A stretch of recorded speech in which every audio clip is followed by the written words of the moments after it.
Hey guys, welcome to Boxing Squad for boxing news and views from around the internet. This weekend is shaping up as one of the busiest weekends of the year if you're a heavyweight fan, not necessarily because of the magnitude of the fights, but because there's just a sheer volume of fights involving a number of notable names in the heavyweight division. And because I've felt like I'm just doing preview videos all week this week, what I'm going to do is wrap up 5 different fights in this one video instead of breaking it up into 2 or 3 separate videos, and they are actually from 2 cards. So one is a card that's a showbox card involving Jemaine Franklin and OTTO WALLIN in separate fights. I will cover that towards the back end of this video, but the card that I want to start with is the one that's going to be in Minnesota involving Robert Helenius and also Gerald Washington squaring off, in which is, out of the 5 fights I'm covering, the most competitive and probably the one with the most on the line. We've also got Charles Martin, he's facing Daniel Marts, and Sanchez Faure is fighting Jason Bergman. But we'll start with Helenius and Gerald Washington. This is actually, I've been umming and ahhing about how I sort of think about this fight, because Helenius is a bit of a nearly man in the heavyweight division. Feels like he's got all this unrealized potential. He was once hyped up as a prospect, one to watch, a potential heir apparent to the champions, a number of years ago. But he never quite delivered on his promise. He's been injured through a lot of his career, had a lot of hand injuries, and he's shown flashes of what he can do, but he's also been hobbled by inconsistency as well as the injuries, as I mentioned. And he had a very good performance against Tepper in 2018, spectacular knockout. And this will be, I believe, his first fight since then. He had been in line to face a number of guys. He was rumoured to be facing Kubrat Pulev. He was rumoured to be facing Adam Kovnatski. There was a number of names that he was connected with. Ultimately, he didn't get any deals done, but he is going to be facing Gerald Washington. And of the names that he had been linked with, I think this is the most winnable fight. Robert Helenius is looking to potentially graft his way into some sort of final eliminator or go to some sort of mandatory route. He has a high position within the IBF. He is the IBF number 5 right now. Gerald Washington, 19-3-1. He hasn't had a great couple of years since his title fight against Deontay Wilder, where he looked pretty good before getting stopped. And since then, he's had losses to the likes of Gerald Miller. And more recently, this was at the start of 2019, he was battered by Adam Kovnatski. He went in there trying to trade and trying to go toe-to-toe with Adam Kovnatski, and it proved to be the complete wrong strategy. He got beaten up and taken out in under 2 rounds. I think Kovnatski threw something ridiculous like 160 punches in a round and a half. He really did put it on Gerald Washington, who did try to fight fire with fire but came off second best well and truly. And this feels like it's a bit of a crossroads fight for him, that if he doesn't win this one, or if he looks poor in this one, I think it'll be hard to see how he comes back from this. Washington had a once promising career, and it's really sort of gone downhill since that title shot against Wilder. Robert Helenius, will he be able to come into this fight and execute a game plan, set Washington up to take something telling? Will he come into the fight healthy? That's always a concern with Helenius. And will he have a night where it's all clicking? Because sometimes he has a night like against Dillian Whyte back in 2017, where he just looked out of sorts, looked disinterested, looked like he really was grafting away and didn't really want to be there. But he needs this win, Robert Helenius, to get himself in the conversation for a much bigger fight. He's 35 now, so if he is going to make another run at a title, it's kind of now or never. And in some ways, for Gerald Washington, if he takes a loss here, it's hard to see him coming back. And I think many people already are questioning Washington's heart. They're questioning his ability and whether he is an out-and-out, high-level journeyman or gatekeeper now, if he's devolved to that level. So he needs to beat Helenius just to prove that he's still in the conversation, at least as a fringe contender.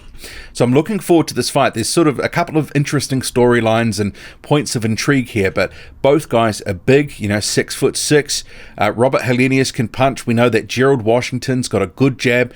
Will he actually opt to box from the outside and try to box Robert Helenius as opposed to, trying to go to war? Because if he does try to do that, like he did against Adam Kovnatski, I think Helenius would like that sort of dogfight. And if he catches Washington with something, I could see Washington going and he could get knocked out even early in the fight. And just before I get on to the next fight, this was something that emerged on Helenius' Instagram in fight week, where he's eating a corn dog at some sort of fair or I don't know, whatever. Sort of surprised me. Obviously, he's a heavyweight. He doesn't have to make weight, but I was surprised he was eating fast food in fight week. But I guess that's by the by. Moving on to the next fight on this card, Charles Martin versus Daniel Marts. To me, a very quizzical fight. Charles Martin just came off beating Gregory Corbin. It was a pretty bruising fight. He was took several shots, to the nether regions. Ultimately, Corbin was disqualified. But Charles Martin, he looked okay in there. He put a pretty good performance in the fight before against Adam Kovnatski. He'd lost that one in a unanimous decision, but it was competitive, especially the second half of that fight. But then to sort of drop down from Kovnatski to Corbin, which was kind of a rebound fight, but now to Daniel Marts, who is, really, he's a flat-out journeyman with a record of 18-6-1. And Marts is a character who takes one or two hard punches and kind of, falls over, shakes his head and doesn't want to be there again. So I'm surprised that this fight has been made at all. I thought Martin would opt for something a bit better, but maybe it's out of his control. But it's not a great fight. Charles Martin should win this one within a couple of rounds. If he doesn't, if Marts can last any length of time, I'll be surprised. And perhaps that won't reflect too well on Charles Martin. And the other fight on the card here involves Frank Sanchez Faure. He will be taking on Jason Bergman. So Sanchez Faure is currently 11-0.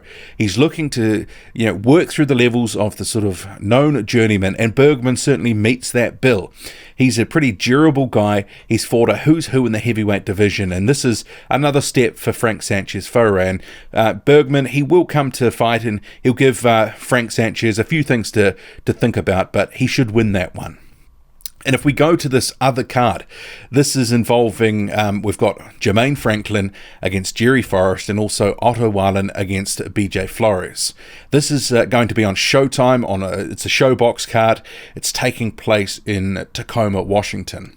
The main event with Jermaine Franklin and Jerry Forrest.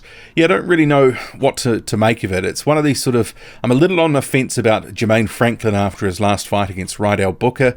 And Franklin didn't, look very impressive at all against Rydell Booker, who was, 38 years old at the time. So I still don't know where Jermaine Franklin is headed in the heavyweight division. He might be a guy that is top 30, top 40 is his lot. He's been saying a lot of things, that he's going to be the next American heavyweight champion and all that sort of thing. But I mean, all these guys do. He does believe in himself and has confidence. He sort of brushed off some of what happened in the Rydell Booker fight, explaining it away, that he rushed and, did a few things that he shouldn't have done, that he's learnt from his mistakes. But I guess we'll see against Jerry Forrest, who, to be honest, I haven't seen a lot of. He's got a record of 25-2. On the basis of the records and Jermaine Franklin being the home fighter, the one who's expected to win, I'm just going to have to go with Jermaine Franklin as the guy that should get the win here, but hopefully Jerry Forrest can make him work for it. But if Franklin doesn't look impressive, I'm not sure where they take him next, because he's at the point where he's got to have some better step-up fights. He's already 18 fights deep. Jerry Forrest is his 19th, and if he is going to contend for a title, they're going to have to step him up some levels, because at the moment he's still fighting at a relatively low level. And that brings me to the last fight that I wanted to cover in this video. So OTTO WALLIN, the Swedish heavyweight fringe contender, he will be facing the faded former cruiserweight BJ Flores. So OTTO WALLIN was once the EU champion. He vacated that belt. He came over to the United States. His first fight in America was earlier this year, but it sort of all ended in disaster through cuts in, the first or second round against Nick Kisner. So I mean, maybe we should really take this as his proper first, fight in the United States, because the first one, it all ended so abruptly and ended up being a no contest. But OTTO WALLIN, 6'5" southpaw, if he's got anything about him, he needs to really sort of put on a beating on BJ Flores and take him out. Flores hasn't fought since he lost to Trevor Bryan in 2018. That was for a world title, an interim WBA title. It shouldn't have been put on the line, but it was at the last moment. Flores got beaten up in that fight. He was down on the canvas a number of times, about 4 or 5 times. That fight wasn't broadcast, so it's sort of hard to know if Flores was completely shot, which I would suspect, or if it was because Trevor Bryan was that good, that powerful, too big, too strong. Maybe it was a combination of both, but we've still got questions about how good Trevor Bryan is and how good BJ Flores is at this point in his career.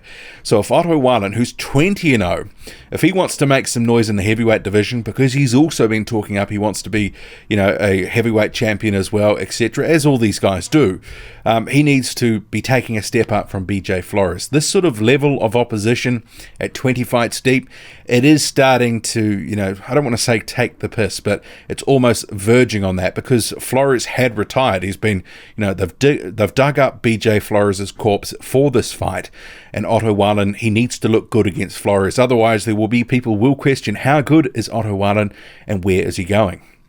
Okay, I'll leave it there. What do you make of it all? These 5 fights. I'm looking forward to the Washington and Helenius one.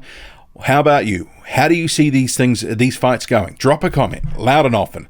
Hit like, hit subscribe. Follow me on Twitter, boxing_squared. I'm out.